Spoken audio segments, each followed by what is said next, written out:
ఈయన 60,000 ఉద్యోగాలు ఇస్తే బర్రెలు ఇచ్చుకుంటా, గొర్రెలు ఇచ్చుకుంటా, మేకలే మేపండి, మీరు కళ్ళు మాత్రమే గీయండి. తప్పుడు మాటలు అవి. ఈ రోజు జీవన ఉపాధి కోసం ఇవన్నీ ఇవ్వడం తప్ప.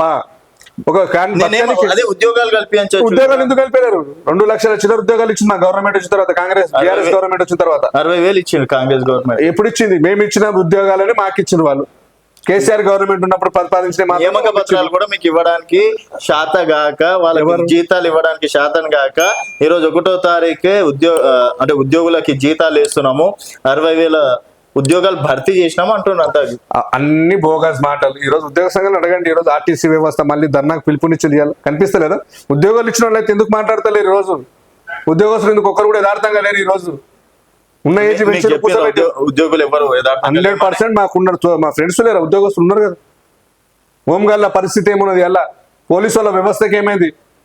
శాంతి భద్రత ఏం చేస్తుంది? ఎలా హైదరాబాద్ లో హాస్టల్ విద్యార్థుల మరణాల పట్ల ఏంది? అసలు టీచర్ల పరిస్థితి ఏంది? ఈ రోజు ఇవన్నీ సమాధానం దొరకదు కాంగ్రెస్ ప్రభుత్వానికి, కాంగ్రెస్ నాయకులు చెప్పడానికి ఆలోచన కూడా రావు. అసలు ఏం కాలేవా? ఏమైంది ఒక్కటి చూపి. 52 రోజులు ధర్నా చేసి 52 రోజులు వాళ్ళకి ప్రభుత్వ రంగంలో చేపిస్తామని చెప్పారు కదా మా కేసీఆర్ గారు.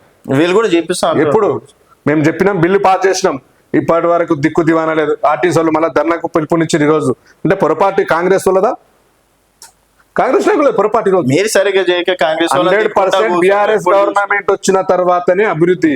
ఇలా హైదరాబాద్ లో చూసుకోండి, ప్రతి గ్రామంలో కొండి, సామాన్య మానవుడి నుంచి ఈరోజు సత్య ముసలి వరకు అన్ని సంక్షేమ పథకాలు అందినాయంటే అది కేసీఆర్ గారు వల్ల. ఫ్రీ బస్సులు కనిపిస్తలేదా?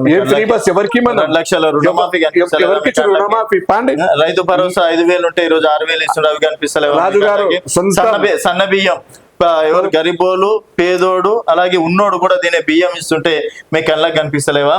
10 లక్షలు 20 లక్షలు కొత్త రేషన్ కార్డులు ఇవ్వబోతున్నారు. అవి కళ్ళకి కనిపిస్తలేరా? రేషన్ కార్డులు ఇవ్వబోతున్నారు, సన్న బియ్యం ఇస్తుండ్రు. అయితే 2 లక్షల రుణమాఫీ. మీ సొంత మండలం ఏది రాజు గారు? ఫరూక్నగర్ మండలం. మీ తండకోదం పండి ఎంతమంది రుణమాఫీ అయితే చూపిస్తారు? మీరు చూపిస్తారు పండి. నియోజకవర్గంలో 90% ఎవ్వరికి కాలేదు. అంతెందుకు నాకే రుణమాఫీ కాలేదు. మీ టెక్నికల్ ప్రాబ్లం ఏమంటే ఆడనికి రాక పాత గజాలు అన్నట్లు సామర్థ్యం ఉన్నది తెలుగులో. ఆ సాంప్రదాయం ప్రకారం అది కాదు. ఏదో మీరు చేస్తామని చెప్పి మాటల పాతమే పరిమితం చేసినారు. ఈ రోజు 90% నియోజకవర్గంలో కాలేదు. రాష్ట్ర వ్యాప్తంగా ఏ గ్రామం తీసుకోండి, మేము 100% చేస్తామని ముఖ్యమంత్రి మాటలు. ముఖ్యమంత్రి ఒక మాట మాట్లాడుతుండు, మంత్రులు ఒక మాట మాట్లాడుతుండ్రు. మొత్తం అయిపోయింది అంటారు కానీ ఇంతవరకు ఏది కూడా కాలేదు. ఎంత శాతం అయిందంటే కాలేదు. షాద్నగర్ మెయిన్ నియోజకవర్గంలో 30%, 40% కావచ్చు. అంతకంటే ఎక్కువైంది. 90% అయిందని ఎవరు చెప్తున్నారు? అఫీషియల్ గా మాత్రం ఎమ్మెల్యే గారు మస్తు చెప్తారు. ఆయనకి ఏమున్నది? ఎవరు అధికారంలో ఉన్నప్పుడు వాళ్ళ పార్టీ గురించి వాళ్ళు గొప్ప చెప్పిపోతే బ్యాడ్ చెప్తారా? సన్న బియ్యం కనిపిస్తలేదు. ఫ్రీ బస్ ఎవరు ఏమన్నారండి? ఆర్టీసీ నుంచి మనకు ప్రభుత్వ రంగ సంస్థలకి ఏమైనా లాభమా నష్టమా? లాభమే కదా. ఏం లాభం ఉంది? ఫ్రీ బస్సులు ఎవరు ఎక్కిపోతున్నారు? ఈ రోజు సామాన్య మహిళలు ఈ రోజు కంపల్సరీ బస్ ఎక్కిపోతున్నారు ఫ్రీగా. ప్రతిరోజు తిరుగుతున్నా మహిళలు ఎంతో మంది యూజ్ చేసుకుంటున్నారు. ఏమిటి తిరుగుతున్నారు? ఎవరేమన్నారు? ఫ్రీ బస్ నుంచి నష్టమే, లాభం అయితే లేదు. ప్రభుత్వానికి నష్టం వచ్చే పని ఏది కూడా ప్రభుత్వం చేయకూడదు. అది నష్టం ఎట్లయితే లాభాలను ఉంది. ఏం లాభాలను ఉన్నది? 1000 కోట్లు. ఏం 1000 కోట్లు? ఏం ఇంతమందికి వచ్చింది? చూపిండి. ఎన్ని నెలల నుంచి, సంవత్సరంన్నర నుంచి మీరు ఎన్ని కోట్ల లాభం వచ్చింది చూపిండి. ఈరోజు ప్రతి నెల 5 కోట్లు 10 కోట్లు లాభాలలో ఆర్టీసీ వ్యవస్థ కడుతున్నారు. మీరు ప్రభుత్వం నుంచి ఉల్టా ఖర్చు చేస్తున్నారు తప్ప కానీ లాభం వచ్చే పని మాత్రం లేదు. ఈ రోజు అంటారా ఫ్రీ బస్ అవసరం లేదు. ఉచిత పథకాలు ఇవ్వాల్సిన అవసరం అయితే లేదు. మీరు ఇచ్చినప్పుడు మేము ఇచ్చినాం. ఈ ఉచిత పథకాలు ఏమిటికి ఇచ్చినా? ఏమిటికి ఇచ్చినా చెప్పండి? ఏ విధంగా ఇచ్చినాం? ఏమిటికి ఇచ్చినాం? మేము ఈ రోజు 10 లక్షలు దళిత బంధు ఎందుకు ఇచ్చినాం? ఒకరికి జీవన ఉపాధి కల్పించడానికి. ఒక సామాన్య దళిత కుటుంబంలో తిననీకే లేని వాళ్ళు ఈరోజు ఉద్యోగస్తులు ఉన్నా కూడా వాళ్ళు ఆర్థికంగా ఎదగలేకపోయారు. చాలా మంది దళితులు. రైతు బంధు ఉచిత పథకం. రైతు బంధు ఎందుకు అవుతుంది? ఈరోజు రైతు పెట్టుబడి కింద వస్తుంది అది. ముస్తఫా గారు, మీ మాటలు నేను చూసుకుంటే కేవలం కాంగ్రెస్ పార్టీని ఏదో విమర్శించాలని విమర్శిస్తున్నారు తప్పించి మనస్ఫూర్తిగా విమర్శించట్లేదు. పథకాలు చూసి అనిపిస్తుంది. కాంగ్రెస్ ప్రభుత్వం ఫెయిల్డ్ గవర్నమెంట్. ఈరోజు అన్ని విధాలుగా ఫెయిల్. ఏ విధంలో? నాకు విషయంలో చెప్పి 24 గంటల విద్యుత్ యానాన్ని వస్తున్నదా? వస్తుంది. పాండి పోదాం, మన ఊరికి పోదాం, మన తండకి పోదాం, మన ఫరూక్నగర్కి పోదాం. పాండి చూద్దాం. పాండి వర్షం కేసీఆర్ ప్రభుత్వం ఉన్నప్పుడు ఒక్క రోజు కూడా కరెంట్ పోయింది. ఈ రోజు ఎన్నిసార్లు కరెంట్ పోతుంది? 24 ఉచిత విద్యుత్ తీసుకొచ్చింది కాంగ్రెస్. ఏడ తెచ్చి ఇచ్చింది? ఎంతమందికి ఇచ్చింది? ఈ రోజు ప్రతి ఒక్కరు వాడుకున్నారు. ఉచిత విద్యుత్ అన్నారు, ఎవరికి వస్తుంది అలా? ఇంట్లో రేషన్ కార్డు ఉన్న క్యాండిడేట్ కి మాత్రమే ఉచిత విద్యుత్ వస్తున్నారు. ముస్తఫా గారు మీది ఎట్లుందంటే అధికారం పోయిన తర్వాత ఏం మాట్లాడుతుందో మీకు అర్థం. మేము బరాబర్ అక్కడ కేటీఆర్ గారు ఏమో ఉపయోగించేమో ఆయన ఏదో జింకలు నెమళ్ళు ఉన్నాయని చెప్పేసి ఆయన క్రియేట్ చేస్తారు, మీరేమో వచ్చినాయి కూడా వస్తలేవు అన్ని ఫెయిల్యూర్ అని చెప్పేసి మీరు ఎవరికి వస్తున్నా చూపిండి అంటున్నా. తాగనీకే మంచినీళ్ళు వస్తలేవు ఈ రోజు రాష్ట్రంలో. నీళ్ళ బిందెలు ఇంద్రమ్మ రాజ్యం అంటే ఏమున్నది? కరువు కాటకాలు నిధులు లేకపోవడమే ఇంద్రమ్మ రాజ్యం ఒక ముఖ్య ఉద్దేశం.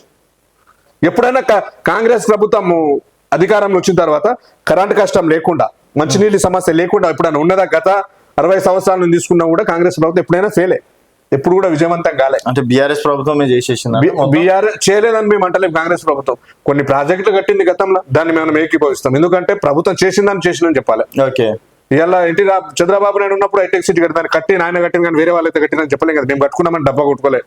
మేము ఐటీ రంగం ఇలా హైదరాబాద్ లో తీసుకొచ్చినంటే మా రామన్న అంటేనే ఐటీ హైదరాబాద్. మీరేదో డబ్బా కొట్టుకుంటున్నారు. చెప్పండి. చంద్రబాబు డెవలప్ అయింది, రాజశేఖర్ రెడ్డి సీఎం ఉన్నప్పుడు ఐటీ రంగం నడిచింది, కిరణ్ కుమార్ రెడ్డి ఉన్నప్పుడు నడిచింది, తర్వాత అట్లా నడిచిందండి. ఐటీ రంగం అంటేనే ఇప్పుడు కాదు, తెలంగాణ అంటేనే ఐటీ రంగంలో కేటీఆర్ అనే ఒక బ్రాండ్, ఆ బ్రాండ్ సృష్టించి శ్రీధర్ బాబు గారు 1,75,000 కోట్ల పెట్టుబడులు తీసుకొచ్చి ఆడుకోయి తెచ్చారు సార్. దావోస్కి వెళ్ళి దావోస్కి ఎవరు పోయారు? చోటే బాయ్ బడే బాయ్ ఇద్దరు కలిసి పోయి దావోస్ పోయి ఉన్న కమిషన్లు పంచుకోనికి పోయారు తప్ప కానీ ఏది తీసుకురారు మా రాష్ట్రానికి ఏం అభివృద్ధి చేయరు. వాళ్ళ నుంచి కాని పని, శ్రీధర్ బాబు గారి నుంచి కాని పని, ముఖ్యమంత్రి రేవంత్ రెడ్డి గురి నుంచి కూడా ఈరోజు ఏ పని కూడా కాదు. తెలంగాణ వ్యాప్తంగా ఎక్కడైనా ఉండి నేను ఓపెన్ ఛాలెంజ్ అని చెప్తున్నా. ఈరోజు రాష్ట్రంలో కానీ రేవంత్ రెడ్డి గారు కానీ మీరు ఏం చేయలేరు. 10 ఏళ్ళలో మీరు చేతన కాక సపోర్ట్ చేయకుండా ఉన్న భూములు అమ్ముకుందామని ట్రై చేస్తున్నారు. ఈ రోజు ఏ భూమి అమ్మినా ప్రజలు తిరుగుబాటు మొదలైంది. ఏదో చేద్దామని చెప్పేసి అది ప్రభుత్వ భూమి 400 ఎకరాల దాంట్లో ఒక ఐటీ హబ్బులు కట్టేసి దాని ఏదో ఉద్యోగాలు ఇచ్చేసి డెవలప్ చేద్దాం అనుకుంటే మొత్తం మీరు ఏ క్రియేషన్ చేసి దాన్ని, అది విద్యార్థులకు సంబంధించిన భూమి, అది ప్రభుత్వ భూమి ఉన్నది. డాక్యుమెంట్స్ ఎవరు వద్దన్నారు? ప్రభుత్వ భూమి అయినా భావి తరాలకు మనం ఏం చూపించగలుగుతున్నాం? ఉన్న పక్షులు ఎక్కడ పోవాలి, జంతువులు ఎక్కడ పోవాలి? అంటే ఉన్న అడవి ఉన్న ఉడిని కాపాడుకోండి ఫస్ట్. కొన్ని రోజులు అయితే హైదరాబాద్ లో భూములు లేని పరిస్థితి వస్తుంది. మీరు అమ్మినప్పుడు 1,000 కోట్లు ఆడ చూపిండి. మీరు 1,000 కోట్లు అమ్మిండండి, 4,000 ఎకరాలు అమ్మిండ్రు బుద్వేల్ పరిసర ప్రాంతాల్లో కావచ్చు. తర్వాత ఇప్పుడు ఏదైతే ఐటీ రంగాన్ని అభివృద్ధి